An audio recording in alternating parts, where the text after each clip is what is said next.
I have been struggling with this situation for weeks now and finally decided to write about it. I, 29M, have always had a complicated relationship with my father James, 47M. I need to explain our family background first to help everyone understand the whole situation. I am James's oldest child from his first marriage. My biological mother left when I was 2, and I barely remember her. She struggled with drug addiction and eventually disappeared from our lives completely.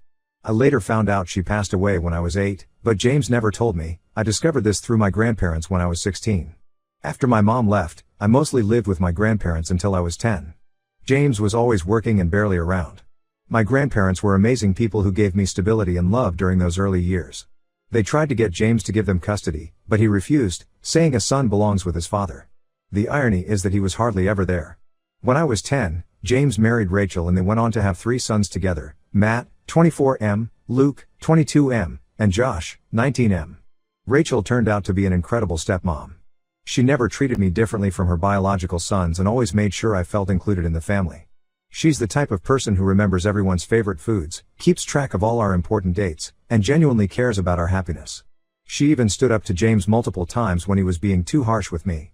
James has always portrayed himself as this deeply religious and moral person. He made us attend church every Sunday, led prayer before meals, and constantly lectured us about living righteous lives. He was particularly strict with me because I was the oldest and, in his words, needed to set an example for my brothers. But his version of being religious was more about appearances than actual compassion or understanding. The first major conflict between us happened when I joined the military instead of going to college like he wanted. He said I was wasting my potential and disappointing God by choosing a path of violence.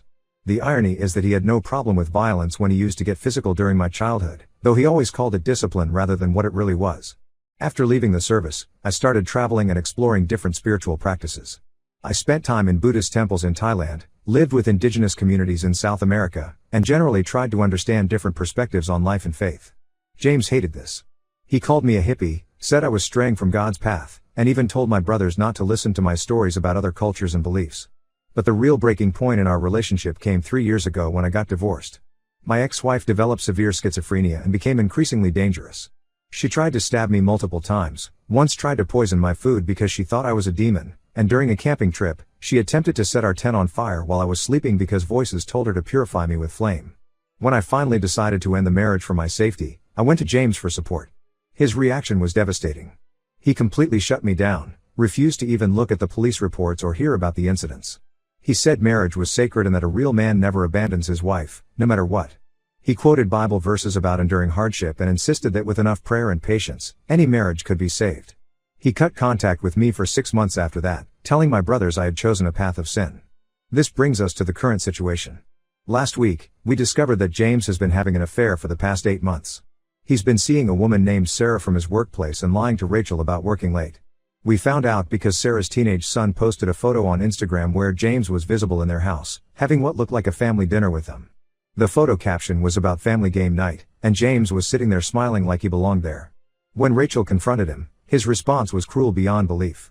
He told her he hasn't loved her for the past 20 years and that she's no longer attractive to him. Rachel, who has maintained herself well at 45, raised 4 boys including me, and supported James through everything, was completely blindsided. She's begging him to end the affair and go to counseling, but he's refusing. He actually had the audacity to say that Rachel should see a therapist to deal with her inability to be happy for his happiness. The hypocrisy of it all is what really gets to me. Just last month, Matt needed James's help. Matt works at James's gravel company and makes $25 per hour, but he needed verification of $30 per hour income for a home loan application. He and his wife have a 2-year-old daughter, and they've been trying to move out of their tiny apartment into a proper house. James refused to help, saying it would be lying and against God's teachings. He gave Matt this whole lecture about honesty and integrity, saying that God sees everything and judges us by our actions. Now we know he was probably sitting in Sarah's house that very evening, lying to everyone about where he was. Rachel has begged us not to confront James about knowing the affair. She's terrified he'll blame her for turning us against him, which is exactly the kind of thing he would do. My brothers are furious but trying to keep quiet for Rachel's sake. The timing is especially complicated because James and I had planned a road trip to Mexico next month. My Jeep broke down recently, and he sent me money to buy a replacement vehicle so I could drive back with my 2 dogs. He was supposed to help with the journey and navigation. I'm torn between confronting him about his hypocrisy and maintaining peace for Rachel's sake. The man who lectured me about abandoning my dangerous wife is now abandoning his faithful wife of 20 years. The man who preached about honesty is living a double life. The man who talked endlessly about family values is destroying his own family. My brothers want to cut him off completely but are worried about his reaction. He struggled with alcohol addiction years ago and has been sober for 15 years. We're all concerned he might relapse if everyone turns against him at once. I've seen him during his drinking days, and it wasn't pretty. He would get violent and say horrible things, then cry and beg for forgiveness the next day. Right now, I'm leaning towards going on the planned trip because I need the help with transportation, but confronting him afterward. However, I'm worried that spending that much time with him might make me lose my temper, especially if he starts preaching about morality again. The other woman has previously reached out to Rachel through social media, so we could always say that's how we found out if needed. Part of me wants to maintain some relationship with him for my younger brother's sake, but another part feels like he doesn't deserve any of us in his life after what he's done. I've spent years trying to understand and forgive his controlling behavior and religious hypocrisy, but this feels like the final straw. How can I ever respect someone who preaches morality while destroying his own family? Update 1: Everything has gotten far worse than I could have imagined. I decided to go ahead with the Mexico trip because I desperately needed the help with transportation and couldn't afford alternative arrangements. I thought I could keep my composure and just get through it, but that turned out to be impossible. The first day was actually decent. We drove mostly in silence, listening to the radio. James tried to make small talk about work and the weather, carefully avoiding any meaningful topics. I played along, thinking maybe we could just get through this without drama. We even managed to have a normal dinner at a small restaurant near the border. But everything fell apart on the second day. We had stopped at another restaurant for dinner when James got a call. He looked at his phone, made an excuse about it being work-related, and stepped outside. He forgot that his phone was connected to the truck's Bluetooth system from earlier, so when he answered the call in the parking lot, it came through the speakers in the truck where I was waiting. It was Sarah, his affair partner, and she was crying hysterically about how he hadn't answered her calls all day. She was saying things like how much she missed him and asking why he was ignoring her. James was trying to calm her down in this soft, loving voice I had never heard him use with Rachel. That was when I snapped. I got out of the truck and confronted him right there in the parking lot. The look on his face when he realized I could hear everything was almost comical. He quickly hung up and tried to play it off, but I wasn't having it. 20 years of pent-up anger just came pouring out. I reminded him of everything, how he treated me during my divorce, all his preaching about family values, his refusal to help Matt with the loan application. His response was exactly what I expected but somehow still shocked me. He said my situation was completely different because my ex-wife just needed prayer and patience to be cured. According to him, mental illness is just a lack of faith, and if I had been a better Christian husband, she would have gotten better. Then he had the audacity to defend his affair. He said what he has with Sarah is real love, not like his marriage to Rachel. He claimed Rachel had been emotionally distant for years and that Sarah understands him in a way Rachel never did. When I pointed out that he's known Sarah for less than a year while Rachel has stood by him for 2 decades, he just waved it off. The argument got more heated, and that's when he let slip something that made my blood boil. He admitted he's been planning to leave Rachel for months. He and Sarah have been house hunting together, and he's already picked out a place where her son can have his own room. He talked about it like it was the most natural thing in the world, completely ignoring the fact that he has 4 sons and a granddaughter who would be affected by this. I immediately called Matt and told him everything. That's when the whole truth came out. Matt revealed that James hadn't refused to help with his loan application because of religious principles. He had refused because he needed that money for the down payment on his new house with Sarah. He literally chose his affair partner over helping his own son provide a home for his young family. Matt was furious and immediately called Rachel to warn her about the money. Rachel did some digging and discovered that James had been secretly moving money from their joint account into a personal account for months. He had been preparing for this split while pretending everything was normal at home. Rachel was devastated all over again but also angry. She contacted a divorce lawyer that same day and started gathering evidence of the affair and the hidden money transfers. I couldn't stand to be around James anymore after that. I told him I was done and got a rental car to drive back home. The look on his face when I started transferring my bags to the rental car was almost pitiful. He kept switching between anger and begging. One minute he was yelling about how I was betraying him and destroying the family, the next he was pleading with me to understand his position and keep his secrets. Since I left him there, he hasn't stopped trying to contact me. His messages range from angry rants about how I've turned everyone against him to long, self-pitying texts about how no one understands true love. He even tried to guilt-trip me by saying that if I really loved him as a father, I would want him to be happy with Sarah. The most recent message I got from him was the worst.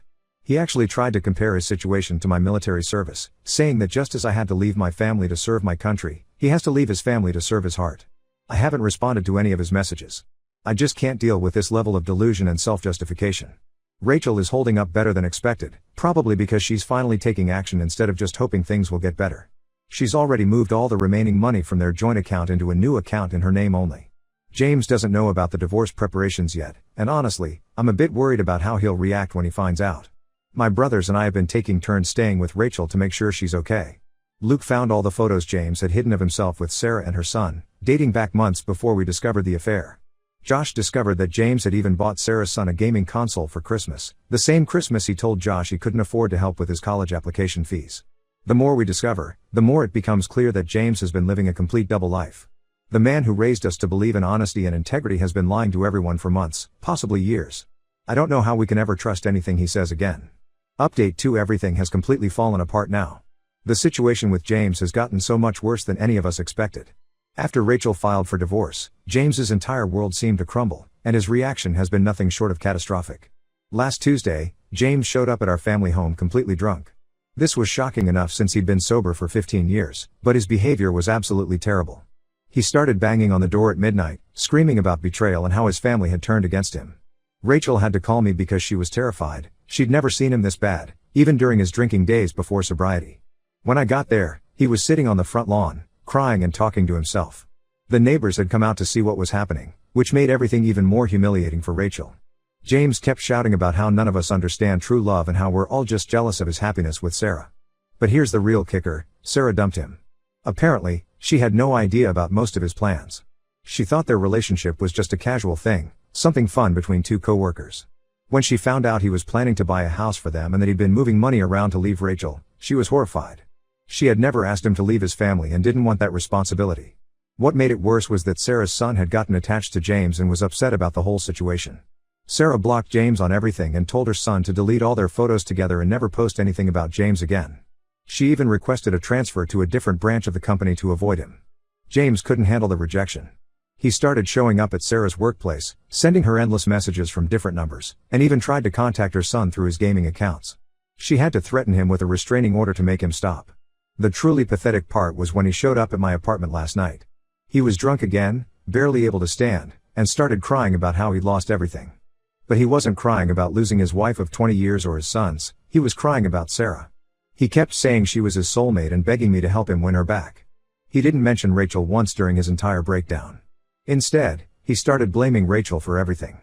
He convinced himself that Rachel must have contacted Sarah and turned her against him. He created this whole conspiracy theory about how Rachel had orchestrated everything to punish him. When I pointed out that Sarah left him because she found out about his lies, he refused to accept it. He even accused Rachel of turning his sons against him out of spite. He said she was poisoning our minds and that we were being manipulated. That's when I lost it. I reminded him that we all saw his behavior with our own eyes. We saw the evidence of his lies, the secret bank accounts, and the way he treated everyone. The final straw was when he started talking about Matt's daughter, his only grandchild. He said that Rachel was probably telling her lies about him too, and that he had a right to see her. This was after he'd shown up drunk at Matt's house multiple times, scaring his granddaughter with his behavior. That's when I told him to leave and never contact me again. Before he left, he tried one last manipulation tactic. He brought up my biological mother, saying that she would be ashamed of how I'm treating him. This from the man who never even told me when she died. I had to learn about my own mother's death from my grandparents years later. That was the moment I knew there was no coming back from this. The next day, Luke told me that James had tried to get into Rachel's email to delete evidence she'd gathered for the divorce. He failed because Rachel had already changed all her passwords, but the attempt just showed how desperate he's becoming. He's lost all sense of right and wrong. Josh found out that James had even tried to convince some church members that Rachel had been unfaithful first, and that's why he turned to Sarah. Fortunately, nobody believed him because they'd all seen Rachel's dedication to him and the family over the years. It's becoming clear that James isn't the man any of us thought he was. He's not just having a midlife crisis or making a mistake, he's showing us who he really is. The facade of the religious, moral father has completely crumbled, revealing someone we don't recognize and don't want in our lives anymore. Update 3: It's been 3 months since everything blew up, and I felt I should give one final update. I haven't spoken to James since that night at my apartment, though not for lack of trying on his part. He's gotten increasingly desperate in his attempts to contact us, using every possible avenue he can think of. First, he had his pastor call me. The pastor tried to convince me that it was my Christian duty to forgive my father. I told him about James's behavior, the drinking, and how he tried to blame Rachel for everything. The pastor hasn't called back since. Then James started sending messages through extended family members. He told my aunt that he was dying, he wasn't, to get her to plead with us to reconcile. He told my cousin that Rachel had been abusive to him for years, she hadn't, to try to get sympathy. Nobody believes his lies anymore. Rachel's divorce is proceeding well. She found out that James had been taking money from the company too, not just their personal accounts. The company's board forced him to step down after he showed up drunk too many times. They're doing a full audit now. Rachel's lawyer says this actually works in her favor for the divorce settlement. The change in Rachel has been amazing to see. She's moved in with her sister and started taking art classes, something James always criticized as a waste of time. She's even started selling some of her paintings online. Last week, she told me she hasn't felt this free in 20 years.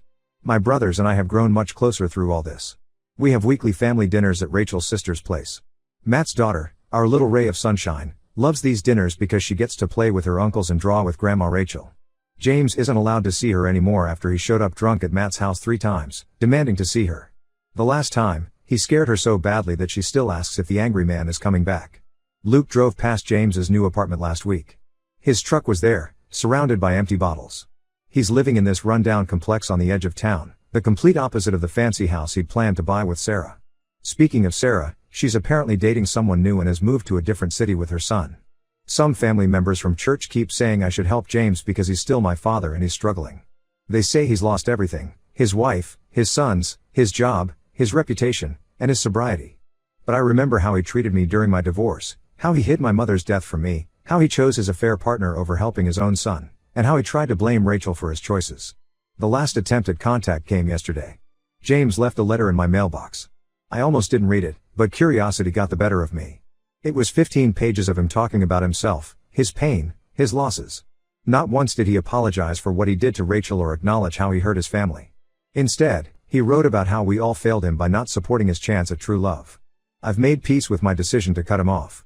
The man I thought was my father, the one who preached about morality and family values, never really existed. He was just a facade, and now that the facade has crumbled, I don't recognize the person underneath. Rachel and my brothers are my real family now. We're actually happier without James's constant judgment and manipulation. Sometimes the best thing you can do for your mental peace is to walk away from toxic people, even if they're family. Maybe especially if they're family. I don't plan to make any more updates. This chapter of our lives is closed, and we're all moving forward. Thank you to everyone who offered support and advice through this journey.